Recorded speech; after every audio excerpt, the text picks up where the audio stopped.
कनान देश की सीमा 34। फिर यहोवा ने मूसा से कहा, 2 इंचेस इसराइलियों को यह आज्ञा दे कि जो देश तुम्हारा भाग होगा वह तो चारों ओर की सीमा तक का कनान देश है, इसलिए जब तुम कनान देश में पहुंचो 3 तब तुम्हारा दक्षिणी प्रांत सीन नामक जंगल से ले अदोम देश के किनारे किनारे होता हुआ चला जाए और तुम्हारी दक्षिणी सीमा खारे ताल के सिरे पर आरंभ होकर पश्चिम की ओर चले। 4 वहां से तुम्हारी सीमा अक्रब्बीम नामक चढ़ाई के दक्षिण की ओर पहुंचकर मुड़े और सीन तक आए और कादेश बने के दक्षिण की ओर निकले और हसरतदार तक बढ़ के अस्मोन तक पहुंचे। 5 फिर वह सीमा अस्मोन से घूमकर मिस्र के नाले तक पहुंचे और उसका अंत समुद्र का तट ठहरे। 6 फिर पश्चिमी सीमा महासमुद्र हो, तुम्हारी पश्चिमी सीमा यही ठहरे। 7 तुम्हारी उत्तरी सीमा ये हो, अर्थात तुम महासमुद्र से ले होर पर्वत बी तक सीमा बांधना। 8 और होर पर्वत से हमात की घाटी तक सीमा बांधना और वह सदाद पर निकले। 9 फिर वह सीमा जिप्रोन तक पहुँचे और हसरेनान पर निकले, तुम्हारी उत्तरी सीमा यही ठहरे। 10 फिर अपनी पूर्वी सीमा हसरेनान से शपाम तक बांधना। 11 और वह सीमा शपाम से रिबला तक जो एन के पूर्व की ओर है, नीचे को उतरते उतरते किन्नेरे नामक ताल के पूर्व से लग जाए।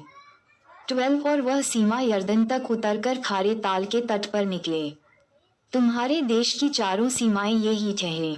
13 तब मूसा ने इस्राएलियों से फिर कहा, जिस देश के तुम चिट्ठी डालकर अधिकारी होंगे और यहोवा ने उसे 9.5 गोत्र के लोगों को देने की आज्ञा दी है, वह यही है। 14 परंतु रूबेनियों और गादियों के गोत्र तो अपने अपने पितरों के कुलों के अनुसार अपना अपना भाग पा चुके हैं और मनश्शे के आधे गोत्र के लोग भी अपना भाग पा चुके हैं। 15 अर्थात उन 2.5 गोत्रों के लोग यरीहो के पास यर्दन के पार पूर्व दिशा में जहां सूर्योदय होता है अपना अपना भाग पा चुके हैं। देश बांटने वाले प्रधान 16 फिर यहोवा ने मूसा से कहा, 17 जो पुरुष तुम लोगों के लिए उस देश को बांटेंगे उनके नाम ये हैं, एलियाजर याजक और नून का पुत्र यहोशू। 18 और देश को बांटने के लिए एक एक गोत्र का एक एक प्रधान ठहराना। 19 और इन पुरुषों के नाम ये हैं, यहूदा गोत्री यपुने का पुत्र कालेब। 20 शिमोन गोत्री अम्मीहूद का पुत्र शमूएल। 21 बिन्यामीन गोत्री किसलोन का पुत्र एलीदाद। 22 दान के गोत्र का प्रधान योगली का पुत्र बुक्की। 23 यूसुफियों में से मनश्शेइयों के गोत्र का प्रधान एपोद का पुत्र हन्निएल। 24 और एप्रैमियों के गोत्र का प्रधान शिप्तान का पुत्र कमुएल।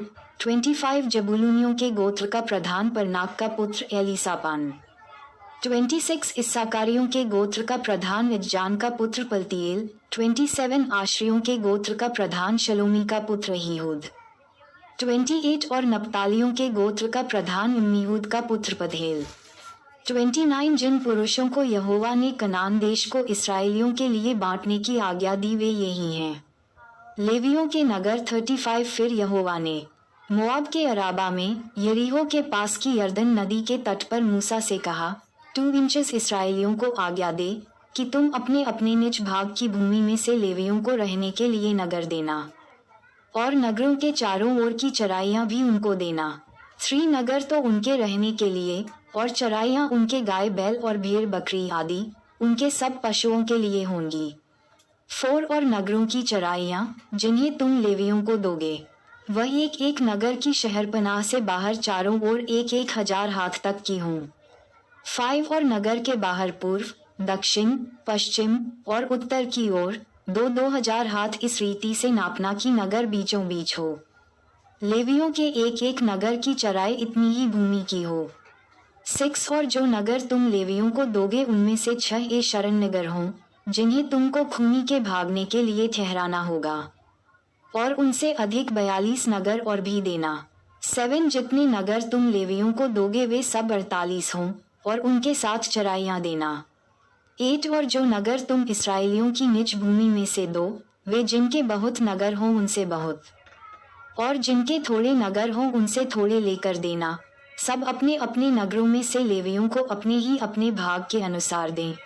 खूनी के लिए शरण नगर 9 फिर यहोवा ने मूसा से कहा, 10 इंचेस इसराइलियों से कह, जब तुम यरदन पार होकर कनान देश में पहुंचो 11 तक ऐसे नगर ठहराना जो तुम्हारे लिए शरण नगर हों, कि जो कोई किसी को भूल से मारकर खूनी ठहरा हो वह वहां भाग जाए। 12वें नगर तुम्हारे निमित्त पलटा लेने वाले से शरण लेने के काम आएंगे, कि जब तक खूनी न्याय के लिए मंडली के सामने खड़ा न हो तब तक वह न मार डाला जाए। 13 और शरण के जो नगर तुम दोगे वे 6 हों। 14 3 नगर तो यरदन के इस पार और 3 कनान देश में देना। शरण नगर इतने ही रहें। 15 ये 6 नगर इसराइलियों के और उनके बीच रहने वाले परदेशियों के लिए भी शरण स्थान ठहरे, कि जो कोई किसी को भूल से मार डाले वह वहीं भाग जाए। 16 परंतु यदि कोई किसी को लोहे के किसी हथियार से ऐसा मारे कि वह मर जाए तो वह खूनी ठहरेगा और वह खूनी अवश्य मार डाला जाए भी। 17 और यदि कोई ऐसा पत्थर हाथ में लेकर जिससे कोई मर सकता है किसी को मारे और वह मर जाए तो वह भी खूनी ठहरेगा और वह खूनी अवश्य मार डाला जाए। 18 या कोई हाथ में ऐसी लकड़ी लेकर जिससे कोई मर सकता है किसी को मारे और वह मर जाए तो वह भी खूनी ठहरेगा और वह खूनी अवश्य मार डाला जाए। 19 लहू का पलटा लेने वाला आप ही उस खूनी को मार डाले, जब भी वह मिले तभी वह उसे मार डाले। 20 और यदि कोई किसी को बैर से धकेल दे या घात लगाकर कुछ उस पर ऐसे फेंक दे कि वह मर जाए। 21 या शत्रुता से उसको अपने हाथ से ऐसा मारे कि वह मर जाए तो जिसने मारा हो वह अवश्य मार डाला जाए, वह खूनी ठहरेगा। लहू का पलटा लेने वाला जब भी वह खूनी उसे मिल जाए तभी उसको मार डाले। 22 परंतु यदि कोई किसी को बिना सोचे और बिना शत्रुता रखे धकेल दे या बिना घात लगाए उस पर कुछ फेंक दे। 23 या ऐसा कोई पत्थर लेकर जिससे कोई मर सकता है दूसरे को बिना देखे उस पर फेंक दे और वह मर जाए परंतु वह न उसका शत्रु हो और न उसकी हानि का खोजी रहा हो। 24 तो मंडली मारने वाले और लहू का पलटा लेने वाले के बीच इन नियमों के अनुसार न्याय करे।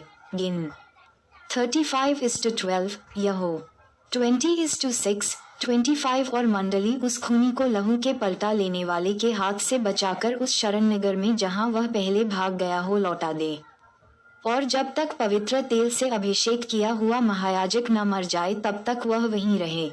26 परंतु यदि वह खूनी उस शरण नगर की सीमा से जिसमें वह भाग गया हो बाहर निकलकर और कहीं जाए। 27 और लहू का पलटा लेने वाला उसको शरण नगर की सीमा के बाहर कहीं पाकर मार डाले तो वह लहू बहाने का दोषी न ठहरे।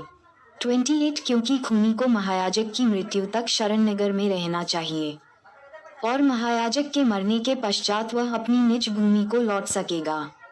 29 तुम्हारी पीढ़ी पीढ़ी में तुम्हारे सब रहने के स्थानों में न्याय की यह विधि होगी। 30 और जो कोई किसी मनुष्य को मार डाले वह साक्षियों के कहने पर मार डाला जाए, परंतु एक ही साक्षी की साक्षी से कोई न मार डाला जाए। व्यव 17:6 मत्ती 18:16 31 और जो खूनी प्राणदंड के योग्य ठहरे उससे प्राणदंड के बदले में जुर्माना न लेना, वह अवश्य मार डाला जाए। 32 और जो किसी शरण नगर में भागा हो उसके लिए भी इस मतलब से जुर्माना न लेना कि वह याजक के मरने से पहले फिर अपने देश में रहने को लौटने पाए। 33 इसलिए जिस देश में तुम रहोगे उसको अशुद्ध न करना, खून से तो देश अशुद्ध हो जाता है और जिस देश में जब खून किया जाए तब केवल खूनी के लहू बहाने ही से उस देश का प्रायश्चित हो सकता है। व्यव 21:7 34 जिस देश में तुम निवास करोगे उसके बीच में रहूंगा, उसको अशुद्ध न करना। मैं यहोवा तो इसराइलियों के बीच रहता हूँ। लेव्य 18:24 माताएं एवं बहनों से निवेदन है कि अगर हमारी ये वीडियो आपको अच्छी लगी हो तो कृपया करके वीडियो को लाइक और सब्सक्राइब करना ना भूले क्योंकि हमारी वीडियो आप सब तक बहुत जल्दी पहुँचे। जय यीशु मसीह।